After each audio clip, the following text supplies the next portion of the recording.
Olá, queridos, queridas. Aqui é a professora Evelyn Chambarelli e hoje nós iremos iniciar a nossa aula 4, que trata sobre a semântica. Vocês já ouviram falar sobre semântica? Sim ou não? Bom, se não ouviram, vão conhecer hoje, mas se já ouviram, vão relembrar. Bom, semântica é o estudo dos significados da palavra e através dela nós podemos formar novas palavras, nós podemos contextualizar de acordo com o sentido de cada texto, enfim, vamos conhecê-la. A semântica ela se divide em semântica lexical, em vários tipos de semântica. Nós iremos retratar aqui da semântica lexical. A semântica lexical, o que é o léxico? É a palavra, né? O campo lexical é formado pelas palavras que derivam de um mesmo radical. Exemplo, o campo lexical ou a família da palavra pedra seria pedraria, pedreira, pedrinha, entre outros. Então, estamos no mesmo radical, ou seja, no mesmo campo lexical. E compreende ainda as palavras que pertencem à mesma área de conhecimento. Exemplo, escola, professor, aluno, caderno, aula, livro, material escolar, diretor. E campo semântico é o conjunto dos significados, dos conceitos que uma palavra possui. O mesmo termo tem ou pode ter vários sentidos, os quais são escolhidos de acordo com o contexto abordado. As palavras são definidas umas em relação às outras. Elas estabelecem diversos tipos de relação: sinonímia, antonímia, peronímia, hiponímia, paronomásia e polissemia. Vamos conhecê-la? Então, semântica, né, foi o que eu acabei de explicar, é o estudo do sentido das palavras de uma língua na língua portuguesa, o significado das palavras, leva em consideração a sinonímia, antonímia, homonímia, paronímia e polissemia. Sinonímia, o que é isso? É a relação que se estabelece entre duas ou mais palavras que apresentam significados iguais ou semelhantes. São chamadas de sinônimos. Exemplo, cômico, engraçado. Débil, fraco, frágil. Distante, afastado, remoto. Antonímia é a relação que se estabelece entre duas ou mais palavras que apresentam significados diferentes, contrários. Antônimos: economizar, gastar, bem, mal, bom, ruim. Hiponímia e hiperonímia. Hiperonímia é o sentido amplo, generalizado. Hiponímia é o sentido especificativo, ou seja, específico, detalhado. Exemplo, se eu falasse assim, Forças Armadas. Quando você pensa em Forças Armadas, você sabe que a Polícia Militar das Forças Armadas, a Marinha, o Exército, a Aeronáutica, o Bombeiro, né? Que são entidades que servem para proteger os cidadãos, né, na nossa sociedade. Então, hiperonímia é o sentido amplo, então Forças Armadas. E Polícia Militar, hipônimo, por quê? É um hipônimo porque especifica um grupo. Então, hiperônimos são as palavras capazes de agregar, englobar ou mesmo acumular outros termos que apresentem uma significação mais específica. Exemplo aqui, cão, animal, animal, cão e poodle, que é a raça específica, né? Por outro lado, as palavras hipônimas podem ser agregadas, englobadas ou mesmo acumuladas por outros termos que apresentem uma significação mais ampla. Hiperonímia e hiponímia. A palavra cachorro está contida no conceito animal. Então, animal é hiperônimo e cachorro é hipônimo. A esse nome dá-se o nome de hiponímia. Inversamente, animal comporta cachorro, lobo, carneiro, etc. Animal é um caso de hiperonímia, certo? Então, animal é hiperônimo, cão é hipônimo. Assim, deduzimos que a hiponímia particulariza e o hiperônimo generaliza. Então, hiperônimo generaliza, que é o sentido amplo, E hipônimo particulariza, que é o sentido especificativo. Concluindo, hiperônimo é uma palavra que apresenta um significado mais abrangente do que o do seu hipônimo, vocabulário científico mais específico. E é o que acontece com as palavras doença e gripe. Doença é hiperônimo de gripe porque em seu significado contém o significado de gripe e o significado de mais de uma série de palavras como dengue, malária, câncer. Então, se conclui que a gripe é hipônimo de doença, certo? Agora, homônimos, parônimos e polissemia, que é polissêmicos, né? Polissemia é a propriedade, como a mesma palavra tem, de apresentar vários significados. Ele ocupa um alto posto na empresa. Abasteci meu carro no posto da esquina. Os convites eram de graça. Os fiéis agradecem a graça recebida. Parônimos são aqueles que possuem grafia e pronúncia parecidas. Exemplo, comprimento, extensão. Comprimento, saudação. E homônimos são aquelas que possuem grafia ou pronúncia iguais. Seção, divisão. Divisão lá do mercado. Seção de laticínio, seção de carnes. Seção com C e SS é o ato de ceder. Ele vai fazer a cessão do terreno. E seção com S, 2S é uma reunião, assembleia, né? Sessão de cinema, enfim. E aí eu coloquei alguns exemplos de palavras parônimas. Comprimento, extensão. Cumprimento, saudação. Deferir, conceder. Diferir, adiar, divergir, extinguir.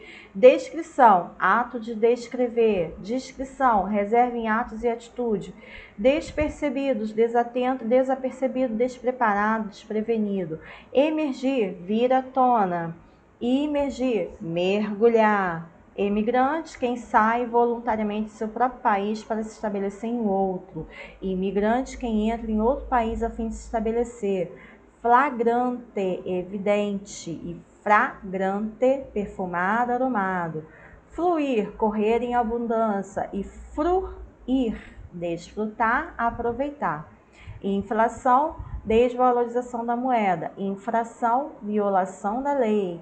Infringir, transgredir. Infligir, aplicar. Ratificar, confirmar. Retificar, corrigir.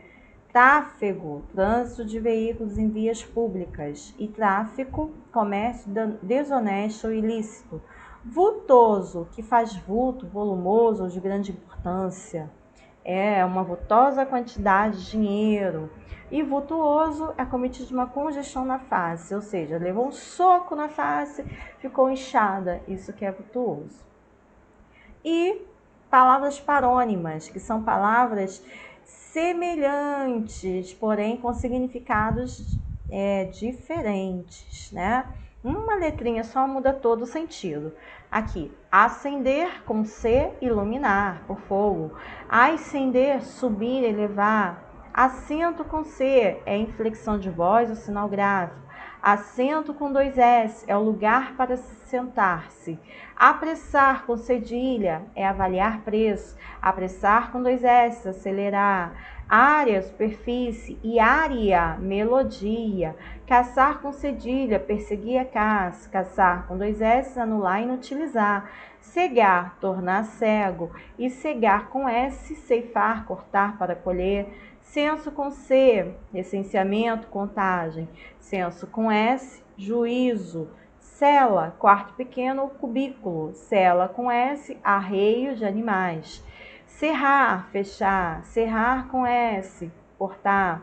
Cessão, ato de ceder, doação. Seção com cedilha ou secção. Repartição, departamento, divisão. Seção com 2S, tempo de duração de uma apresentação, espetáculo, encontro, reunião. Concerto é um acordo, arranjo, harmonia musical. E concerto com S, remendo, reparo e arrumação. Espectador com S é o que presencia. Espectador com X é o que está na expectativa. Esperto com S é uma pessoa rápida, ágil, vivaz. Esperto com X é um especialista. Espiar, olhar, ver, espreitar. Espiar com X é pagar uma culpa, sofrer castigo. E expirar, respirar. Expirar com X, morrer. Cozer com S, costurar. Cozer com Z, cozinhar. Incipiente com C, iniciante, principiante. Incipiente com S, ignorante. Intenção ou tensão é o propósito, a finalidade. Intenção ou tensão é a intensidade, esforço. Passo, palácio, passo com 2 S, passada. Cinto, do verbo sentir, cinto, objeto de vestiário. E taxa, imposto, e taxa com CH, prego pequeno. Então, finalizamos aqui um material que eu expus para que nós tivéssemos um conhecimento a mais, certo? Vamos agora à nossa apostila. Aula 4 sobre semântica. Só um minuto para darmos continuidade. Bom, como eu já disse, nós temos aí a semântica, é o estudo de significados e sentido dos vocábulos. Nós temos alguns tipos de semântica. A semântica descritiva, que é chamada de semântica sincrônica, responsável por indicar o estudo dos significados das palavras na atualidade. E a semântica histórica, que é chamada de semântica diacrônica, que estuda o significado ou sentido das palavras em um tempo específico. Ou seja, volta lá na história. E aí nós temos sinonímia e antonímia, como eu já falei, sinonímia é semelhante. Andar possui como sinônimo a palavra caminhar. Essencial possui como sinônimo a palavra fundamental. Utilizar possui como sinônimo a palavra usar. Os sinônimos perfeitos são aqueles que possuem significados idênticos após e depois, léxico e vocabulário. E sinônimos imperfeitos são aqueles que possuem significados parecidos, gordo e obeso, córrego e riacho. Já os antônimos são palavras com significados contrários. A palavra estressado é antônimo de calmo, a palavra triste é antônimo de feliz e a palavra legal é antônimo de chato. E aí nós temos a atividade, onde vocês deverão marcar com X a opção correta. A palavra que é sinônimo de desmatamento é reflorestamento ou desflorestamento. A palavra que apresenta o antônimo, ou seja, o contrário de desmatar, é preservar ou desarborizar. Escreva o conceito de semântica. 3. O apaixonado rapaz ficou estático diante da beleza da noiva. A palavra destacada é sinônima de... Aí vocês vão, esse estático. Nossa, você está muito linda, né? Indique a alternativa errada. As pessoas mal educadas sempre se dão mal com os outros. Os meus ensinamentos foram mal interpretados. Aqui nós estamos nos tratando sobre o uso de mal com U e mal com L. O mal com U é o contrário de bom, bom. Mal com U, contrário do adjetivo bom. E mal com L, contrário de bem. Então, todas as palavras que tiverem mal com L, vocês vão substituir por bem. Se ficar correto, o sentido está certinho. Agora, todas as palavras que tiver mal com U, vocês vão substituir por bom. Se ficar correto o sentido, está correta. Eu quero a questão errada, que vocês vão marcar. Agora, os sinônimos de exilado, assustado, sustentar e expulsão. Ou seja, sinônimos são palavras semelhantes, né? E na plenária, sessão, sessão com 2 S, sessão com cedilha, sessão com 2 S, reunião, sessão com cedilha, divisão, repartimento, sessão com cedilha, divisão, repartimento, e sessão com 2 S, reunião. Sessão com C e 2 S é o ato de ceder, e sessão com 2 S e S é reunião. Então, na sessão plenária, estudou-se a sessão de estrangeiros ou estrangeiros. É isso que eu quero que vocês marquem. Na 7, há uma alternativa errada. Assinale-a. A eminente autoridade acaba de concluir uma viagem política. né? A catástrofe torna-se iminente. Então, eminente é uma palavra parônima. Eu coloquei lá na listagem lá, depois vocês voltem o vídeo e copiem aquela listagem de parônimos e homônimos que eu dei anteriormente aí no vídeo, tá? Que vai ajudar vocês a realizar esse exercício aqui. Porque uma palavrinha só muda todo o sentido. Por exemplo, iminente é o que está prestes a acontecer. E eminente é uma pessoa nobre, notável, tá? Então aqui vocês vão verificar a diferença entre cada uma delas e ver se está de acordo com o contexto. E 8, há uma alternativa errada. Vocês vão ver, de acordo com a palavra, qual é que está errada e marcar, certo? Então por hoje é só, finalizamos. Fiquem com Deus e até a próxima!